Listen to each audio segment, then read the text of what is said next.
Hey, what's up everybody? Video 44 coming at you with another video. Alright, so I don't have a lot of time to talk about this.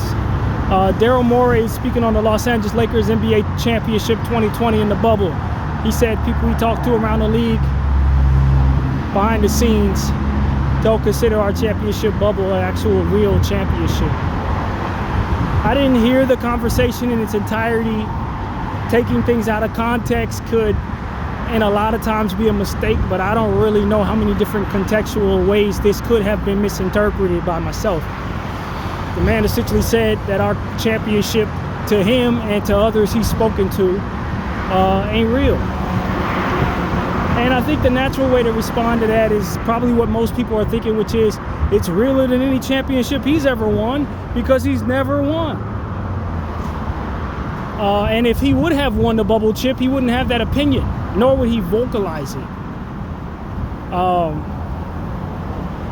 I guess, I mean, if people want to say that it's not a real chip, they can do that, but we're holding it, and it's a banner, and it's real, and it counts as 17, so they don't have to like it.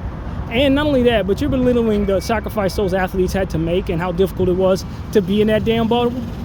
I know how difficult it is to look back on those times for a lot of us who lost people. So our athletes certainly didn't have it worse than the people who really went through it as it pertains to COVID. But let's not forget that our athletes literally had to be away from their families, not knowing if their families are going to even be able to survive that, just like the rest of us. And they were in there trying to focus on basketball, where it really came down to not only ability to play ball, but ability to focus and ability to stay locked in.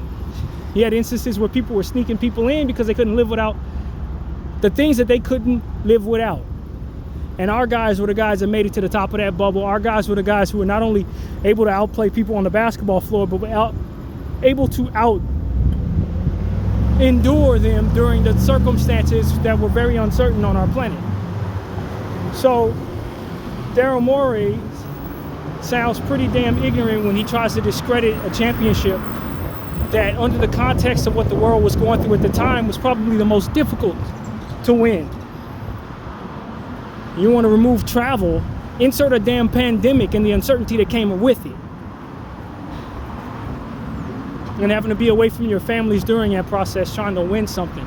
Many teams didn't stick around, not because they weren't able to ball, but because they just couldn't stand being away from their families and in that bubble any longer. The Lakers and the Heat were the only ones who were able to make it through that thing. They were the mentally toughest, and they were the best basketball teams. So for those who want to say, oh, that championship ain't worth nothing, you better go back in time and remember how it was. You better go back and look at the history of that circumstance and look at the commentary going on around the earth while that was happening.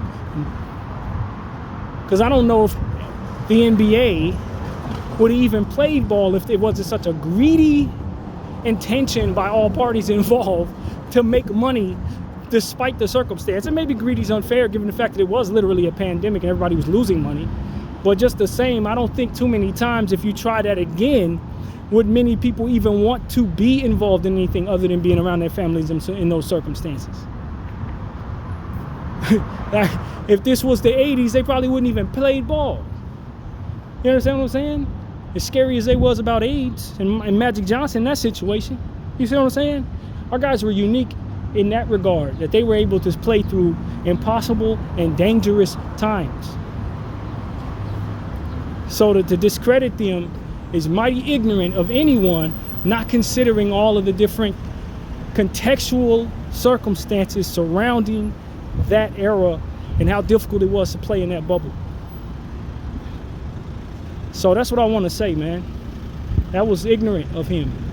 Very ignorant of him. Video 44. I thank y'all for watching. I'm out.